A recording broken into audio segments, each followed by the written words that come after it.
This is SBS News in Easy English. New South Wales has recorded 46 deaths from COVID-19, bringing the total number up to more than 1,000 deaths so far. The number of patients admitted to hospital is down to just over 2,700, and ICU admissions have also dropped to 209. Western Australian Premier Mark McGowan says that WA would not reopen its borders to the rest of the country on the 5th of February as planned.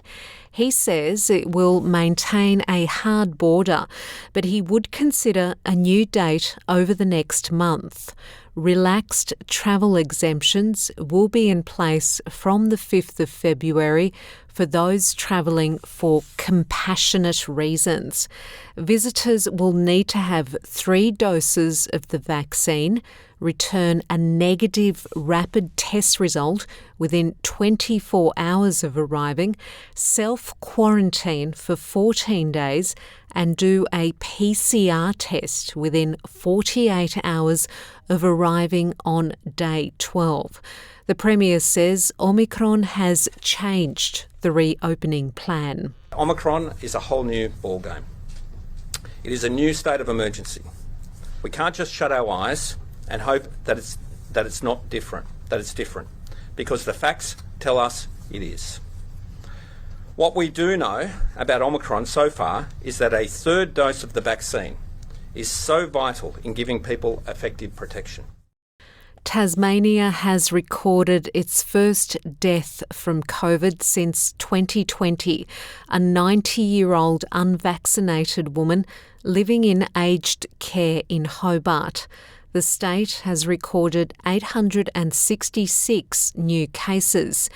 Deputy Director of Public Health, Dr. Julie Graham, says all aged care facilities in Tasmania have had access to vaccination programs. All our aged care facilities have had the opportunity to be vaccinated. I can't comment on an individual person, but all our aged care facilities have had the option of vaccination provision within them.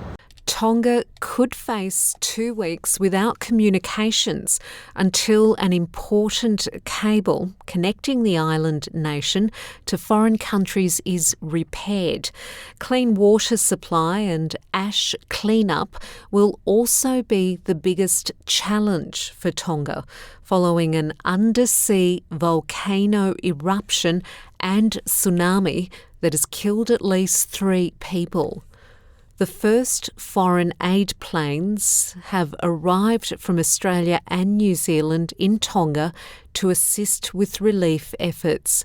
But General Consul of Tonga, Louise Waterhouse, says efforts could be affected until the cable is repaired.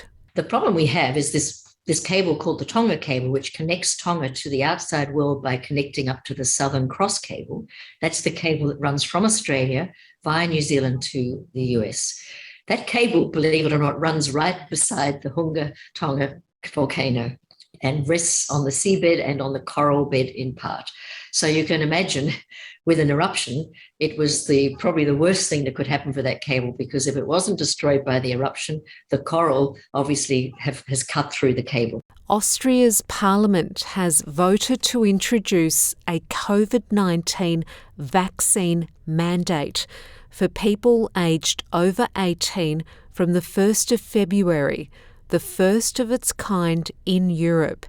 Exemptions would be made for pregnant women, people who can't be vaccinated for medical reasons, or those who have recovered from COVID in the past 6 months. Health Minister Wolfgang Muexten says the measure will help the country prevent more virus restrictions.